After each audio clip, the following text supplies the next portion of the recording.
नमस्कार, AB star news में आपका बहुत बहुत स्वागत है। मैं हूं दिवाकर विक्रम सिंह। आखिर जो डर था वो हो गया और अफगानिस्तान पर तालिबान का कब्जा बाकायदा हो गया। इसका ऐलान भी अफगानिस्तान की तरफ से किया गया है। मैं शब्द अफगानिस्तान की बात कर रहा हूं क्योंकि आधिकारिक रूप से सरकार का मुखिया अशरफ गनी इस समय ओमान में पहुंच गए हैं, वहां शरण लिए हुए हैं और ओमान के बाद ऐसा बताया जा रहा है कि वो अमेरिका की शरण में चले जाएंगे। अमेरिका भी मुश्किलों में है क्योंकि उसको क्या वक्तव्य देना है इस पूरे प्रकरण पर ये सूझ नहीं रहा है।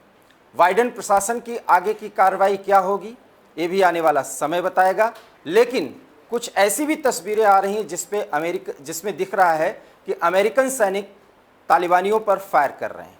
क्या वस्तु स्थिति है ये हम आप तो बहुत दूर से बैठकर नहीं कह सकते, लेकिन इतना तय मानिए कि पूरे अफगानिस्तान यहाँ तक कि राजधानी काबुल में बाकायदा तालिबानी प्रवेश कर चुके हैं और वहाँ पर तालिबान शासन के तहत जो कार्रवाई की जानी चाहिए वो कार्रवाई वो कर रहे हैं। और इस तरीके से एयरपोर्ट पर जो तालिबान जिस तरीके से हाहाकार मचा रहा है, काबुल एयरपोर्ट पर भीड़ किस कदर लगी हुई है ये भी आप देखिए। लोग कहां पर शरण लेंगे ये स्पष्ट नहीं है, लेकिन काबुल एयरपोर्ट इस समय भीड़ से सराबोर है और लोग आपाधापी में कहीं ना कहीं शरण लेने की कोशिश में जुगाड़ में जुटे हुए हैं। पूरे अफगानिस्तान पर तालिबान का कब्जा सिर्फ 15 दिन में हो गया। अनुमान ये लगाया जा रहा था कि लगभग 90 दिन ऐसा होगा जिसमें तालिबान और अफगान सेना के बीच संघर्ष होगा। अंततः जीत तालिबान की होगी, लेकिन क्या उस तालिबान की जीत पर हम सेलिब्रेशन कर सकते हैं जो तालिबान आधुनिक समाज और लोकतंत्र तथा 21वीं शताब्दी की सोच को पूरी तरह से नकार के इस्लामिक कानून के तहत महिलाओं और बच्चों के साथ व्यवहार करता है। तालिबान में अफगानिस्तान में तालिबान दोनों एकाकार हो गए हैं और इस स्थिति में भारत असहजता का एक दौर देख रहा है कि भारत को अब करना क्या है। हालांकि परेशान अमेरिका भी है, लेकिन इस स्थिति में चीन और पाकिस्तान देखो और आगे की रणनीति पर काम कर रहे हैं। हो न हो वो इस पूरे प्रकरण से खुश जरूर हैं, लेकिन भारत की मुश्किलें बढ़ सकती हैं। इन तमाम मुद्दों पर हमारे साथ अंतर्राष्ट्रीय और राजनयिक मामलों के जानकार अनिल मिश्रा जी हैं जो वरिष्ठ पत्रकार हैं। हम पूरी बात का जिक्र उनके सामने करेंगे और शेयर करेंगे वो विश्लेषण जिससे आप सहमत या असहमत हो सकते हैं, लेकिन एक जनमत उससे जरूर बनेगा।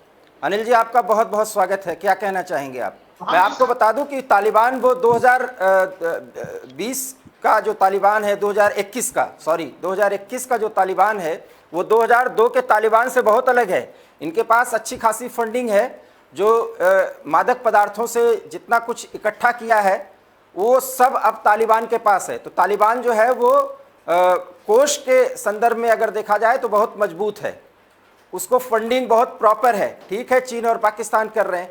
ऐसे में भारत, जब तालिबान ये मान रहा है कि भारत ने हमारे लिए किया है, तो तालिबान के साथ संपर्क क्यों नहीं कायम कर लेता भारत?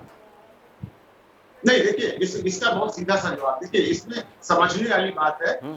आज की डेट में जो एक वर्ल्ड में इस्लामिक एक हवा खड़ा किया गया था और इस्लामिक की जितनी कंट्रीज थी वो एक होकर जिस ढंग से विश्व में अपने को आगे कर रही थी, इसमें आयल वाली कंट्री या जितनी भी थी, लेकिन अगर वर्तमान स्थितियों में देखें तो जो पॉलिटिक्स के तहत इस्लामिक समाज भी 2 भागों में टूट गया है। तो फिर कहूंगा तालिबान कोई राजनीतिक संस्था नहीं है, कोई समाज सेवी संस्था नहीं है। मतलब अगर एक शब्दों में कहा जाए तो तालिबान किसी प्रकार की कोई ऐसी संस्था नहीं जिससे किसी एक आधुनिक समाज के संस्था को अगर ऐसा नहीं है तो दोहा में इतनी कवायद क्यों की अमेरिका ने और तमाम देशों ने? और भारत भी उस कवायद में शामिल होना चाहता था, हुआ भी प्रकारांतर से। माफ कीजिएगा, आपकी आवाज नहीं। मैं कह रहा हूं कि अगर ऐसा नहीं है कि तालिबान कोई संस्था नहीं है तो ट्रंप ने यह शुरुआत क्यों की थी बातचीत की? और गुड तालिबान और बैड तालिबान का एक जो बाइफर्केशन किया गया था उसके क्या मायने हैं? बिल्कुल बिल्कुल ठीक। देखिए यही कुछ गलतियां ऐसी होती हैं जिसका रिजल्ट बाद में मिलता है, जो आज अमेरिका सरकार को भुगतना पड़ रहा है। जो ट्रंप सरकार अपने कार्यकाल के दौरान उन्होंने इस तरह एक नहीं कई घटनाएं की हैं। उस वक्त की जो समस्याएं थी उसमें तालिबान समस्या भी थी जो अफगानिस्तान को लेकर थी। जो अमेरिका की पॉलिसी थी, जिस रास्ते पर अमेरिका बढ़ रहा था, उससे उलट कर ट्रंप ने एक नई पॉलिसी डाल दी और उस पॉलिसी का खामियाजा है कि ट्रंप को उम्मीद थी कि उनकी सरकार बनी रहेगी और अपनी पॉलिसी के तहत आगे बढ़ेंगे, लेकिन ट्रंप का सत्ता से चले जाना और बाइडेन का आना, बाइडेन ने फिर ट्रंप की पॉलिसी को पलट कर ट्रंप का आपने जिक्र किया, लागू किया। ट्रंप का आपने जिक्र किया। ट्रंप तो ये कह रहे हैं कि अगर मैं होता सत्ता में, पहले तो वो त्याग पत्र मांगते हैं बाइडेन का और कहते हैं कि अगर मैं होता तो तस्वीर का रुख ही दूसरा होता, बहुत शांतिपूर्वक ये सारा कुछ होता जो अब हो रहा है, होता सब कुछ लेकिन शांतिपूर्ण तरीके से। इसका मतलब है कि उनका एक एजेंडा जो था, उसकी जो कार्य रेखा थी, कार्य रूपरेखा वो भी वो बन चुकी थी, जिसको बाइडेन जो है वो प्रोसीड नहीं कर पाए। क्या आप ऐसा मानते हैं? जी बिल्कुल, मैंने तो आपको शुरू में कहा ना कि जो अमेरिका की एक अफगानिस्तान को लेकर शुरू से पॉलिसी थी, जिस पर वो ट्रंप के पहले तक ओबामा तक की पॉलिसी अपनाई गई, लेकिन ओबामा के बाद जब ट्रंप आए तो चूंकि ट्रंप का हर मामले में, केवल इसी मामले आप देखिए उनका कार्य शैली या उनकी पॉलिसी योजनाएं बिल्कुल डिफरेंट थी। उन्होंने पूरे अमेरिका में उलट पलट किया। अमेरिका की इंटरनल पॉलिसी थी और एक्सटर्नल भी थी, और उस पॉलिसी के तहत अफगानिस्तान की भी पॉलिसी जो अमेरिकन यूज कर रहे थे उसको पलटकर उन्होंने नई पॉलिसी, वहां पर एक नई योजना बनाई।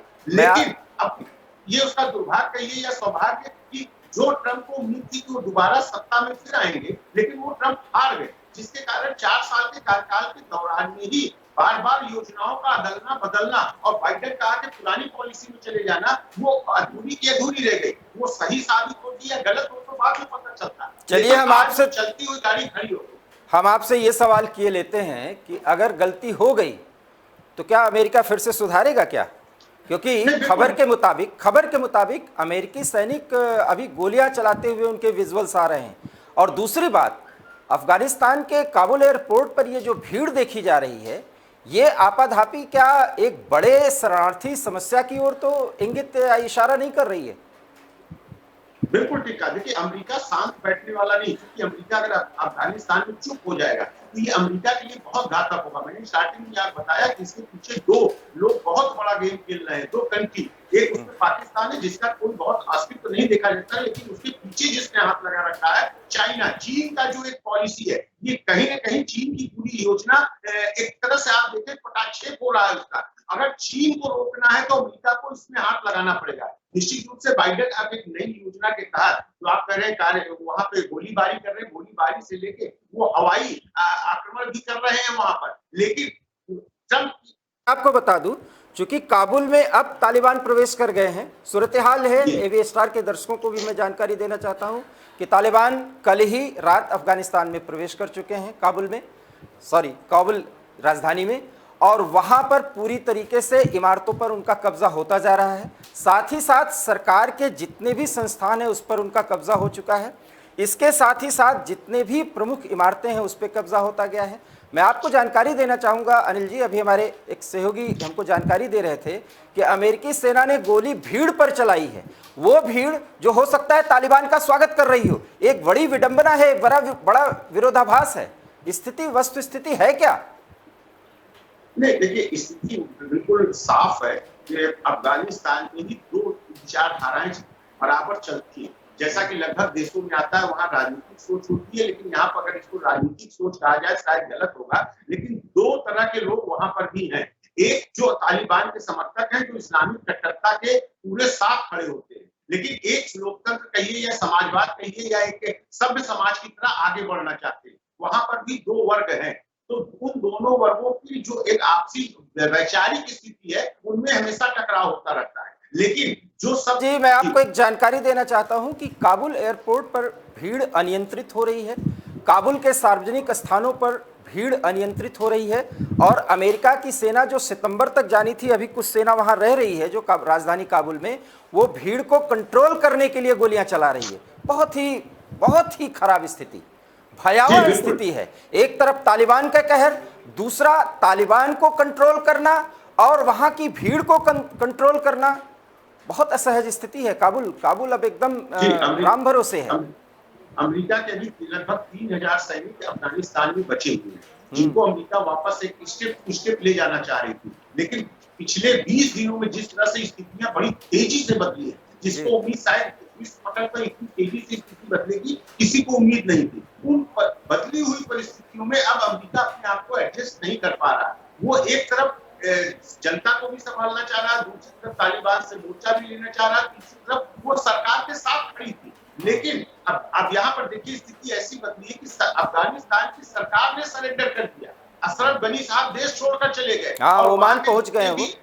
वहां की सत्ता में सरकार में जितने लोग थे उन्होंने तालिबान के आगे इस समर्पण जिसे कहते हैं कर दिया और उनके साथ खड़े होने की बात तक कह दी। हालांकि गनी साहब ने कहा है, वो भी मैं बता देता हूं, अशरफ गनी ने कहा है कि मैंने देश इसलिए छोड़ा क्योंकि अगर देश नहीं छोड़ता तो पूरा अफगानिस्तान, पूरा काबुल खून की नदियां बह जाती और सरकारी सेनाएं और तालिबान गुत्थम गुत्था हो जाती। इन परिस्थितियों में बहुत नुकसान होता, वो ऐसा नहीं चाहते थे, इसलिए वो ओमान निकल चुके हैं, ओमान से अमेरिका पहुंचेंगे। क्या आपको लगता है कि अमेरिका अशरफ गनी के सहारे एक बार फिर अफगानिस्तान में कोई नया खेल खेलेगा? नहीं, बिल्कुल निश्चित रूप से अगर कोई ये समझे कि तालिबान यहाँ स्थायी रूप से शासन करेगा या तालिबान का ही शासन चलेगा, तो ये मैं नहीं मानता। ये बहुत छोटे समय के लिए स्थिति बनी हुई है। आप आगे जो वैश्विक पटल पर अमेरिका हो, यूरोपियन संगठन हो, नाटो हो और यूएन हो, इनके द्वारा जिस तरह की रणनीति बनाई जाएगी, थोड़ा समय जरूर लगेगा, लेकिन आप कुछ समय बाद निश्चित रूप से देखेंगे कि अफगानिस्तान से तालिबान का ये एक शासक जबरदस्ती जिसे कहते हैं, अगर आप ये करें तो मध्यकालीन इतिहास में तो चले गए कि अटैक कर गद्दी से उतार कर वहां पर गद्दी की ताकतवर राजा बैठ गया और उसका शासन माना जाता था, उसमें जनता की कोई भागीदारी नहीं होती थी। अगर आप देखें तो आज बिल्कुल ठीक उसी तरह की कार्रवाई हुई है और ये कार्रवाई ज्यादा दिन तक नहीं चल पाएगी, इसका मुझे पूरा विश्वास है। हाँ, थोड़ा समय जरूर लगेगा और तालिबान जिस ढंग से शासन करता है उसका जीता जागता उदाहरण सभी के सामने है और आप अफगानिस्तान की जनता के द्वारा ही विद्रोह देखेंगे किस तरह से होगा। हाँ, थोड़ा वक्त लगेगा, थोड़ा समझने में, चीजों को देखने में। वहां की जनता, जो अफगानिस्तान जनता, उसकी स्वयं की और विश्व स्तर पर सभी देशों के द्वारा एक बहुत अहम जानकारी अनिल जी आपने दी है और आपको उम्मीद है कि बहुत कुछ बदलेगा, बहुत कुछ जी। और उस बदलाव के इस पूरे दौर में भारत को अभी देखना चाहिए, उसके बाद आगे की रणनीति पर आगे बढ़ना चाहिए। आगे बढ़ना है लेकिन अकेले नहीं, पूरी वैश्विक बिरादरी को लेकर। अनिल जी आपका बहुत बहुत धन्यवाद।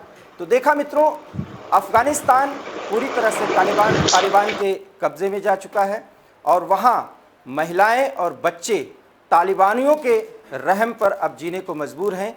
इस देश का भविष्य, सुंदरवादियों का भविष्य आगे क्या होगा ये आने वाला समय बताएगा, लेकिन फिलहाल काबुल सहित पूरे अफगानिस्तान में तालिबान का शासन स्थापित हो चुका है।